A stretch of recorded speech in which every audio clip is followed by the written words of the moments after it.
ದರ್ಶನ್ ಅವರ ಸಿನಿಮಾ ಒಂದು ರಿಲೀಸ್ ಆಗಿದೆ, ಅಂದರೆ ರಿಲೀಸ್.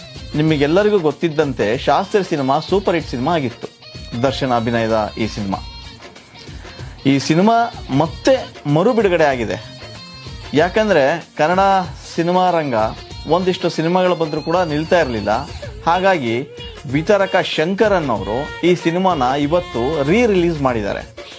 ಈ ಸಿನಿಮಾದ ಕ್ರೇಜ್ ಹೇಗಿತ್ತು ಅಂದರೆ, ಬೆಳಗ್ಗೆ 7:30 ಶೋ, ಬೆಳಗ್ಗೆ ಪ್ರಸನ್ನ ಥಿಯೇಟರ್ನಲ್ಲಿ, ಬೆಂಗಳೂರಿನ ಪ್ರಸನ್ನ ಥಿಯೇಟರ್ನಲ್ಲಿ 7:30 ಶೋಗೆ 500ರಿಂದ 600 ಜನ ಫ್ಯಾನ್ಸ್ ಕ್ಯೂ ಹಚ್ಚಿ ಸಿನಿಮಾನ ನೋಡಿದ್ದಾರೆ.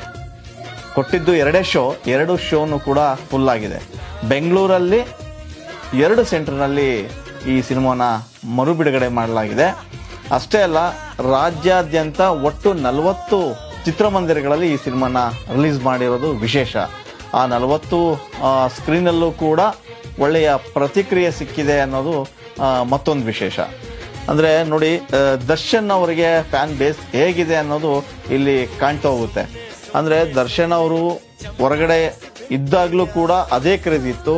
ಈಗ ದರ್ಶನ್ ಅವರು ನ್ಯಾಯಾಂಗ ಬಂಧನದಲ್ಲಿದ್ದಾರೆ. ಆದರೂ ಕೂಡ ಅವ್ರ ಸಿನಿಮಾ ಒಂದು ಈಗ ಮರು ಬಿಡುಗಡೆ ಆಗಿದೆ. ಶಾಸ್ತ್ರಿ ಸಿನಿಮಾನ ನೋಡಲಿಕ್ಕೆ ಅವರ ಫ್ಯಾನ್ಸ್ ನೂಕು ನುಗ್ಲು ಮಾಡಿದ್ದಾರೆ.